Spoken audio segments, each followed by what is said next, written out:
السلام علیکم دوستوں مدینے کی فضا کچھ دنوں سے بدلی سی تھی۔ وہ عورت جس کا ذکر اوسر گوشوں میں ہوتا تھا اچانک پھر نظر آنے لگی، مگر اس بار لوگوں کی نگاہ اس کے چہرے پر نہیں، اس کے وجود پر ٹھہر گئی۔ اس کے چلنے میں بوجھ تھا اور چادر کے نیچے ایک خاموش گواہی پل رہی تھی۔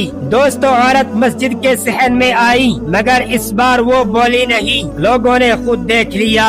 حضرت عمر فاروق رضی اللہ تعالی عنہ نے ایک نظر ڈالی اور فوراً نگاہ جھکا لی۔ ان کے ہونٹوں سے بے اختیار نکلا، انا للہ و انا الیہ راجعون۔ اب معاملہ اور بھاری ہو گیا تھا۔ حضرت علی رضی اللہ تعالی عنہ خاموش رہے، مگر ان کی خاموشی 100 فیصلوں پر بھاری ہوتی تھی، ایک گناہ یا 2 زندگیاں۔ حضرت عمر فاروق رضی اللہ تعالی عنہ نے گہری سانس لے کر کہا، اے علی اب تو اقرار بھی ہے اور نشان بھی ہے۔ حضرت علی رضی اللہ تعالی عنہ نے فوراً بات کا رخ بدلا، نشان ایک ہے مگر جانے 2 ہیں۔ یہ جملہ مدینے کی عدالت میں ہتھوڑے کی طرح لگا۔ حضرت علی رضی اللہ تعالی عنہ بولے، اے امیر المؤمنین یہ بچہ کسی جرم کا شریک نہیں۔ پھر انہوں نے وہ اصول بیان کیا جو فقہ کی بنیاد بن گیا۔ بچے کو پیدا ہونے کا حق ہے، بچے کو زندہ رہنے کا حق ہے، بچے کو ماں کا دودھ پینے کا حق ہے، اور یہ تمام حقوق ماں کی سزا سے پہلے آتے ہیں۔ یہ سن کر حضرت عمر رضی اللہ تعالی عنہ کی آنکھوں سے آنسو بہہ نکلے۔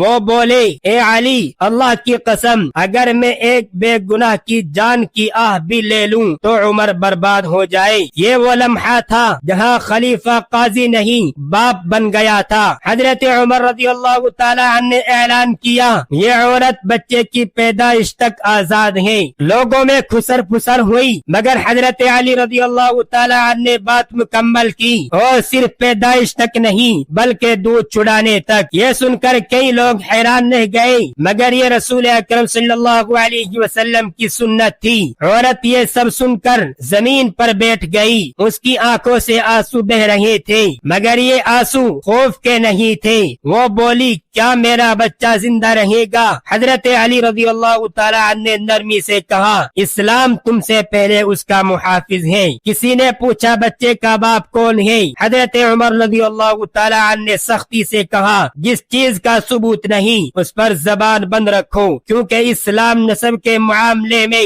سب سے زیادہ محتاط ہے۔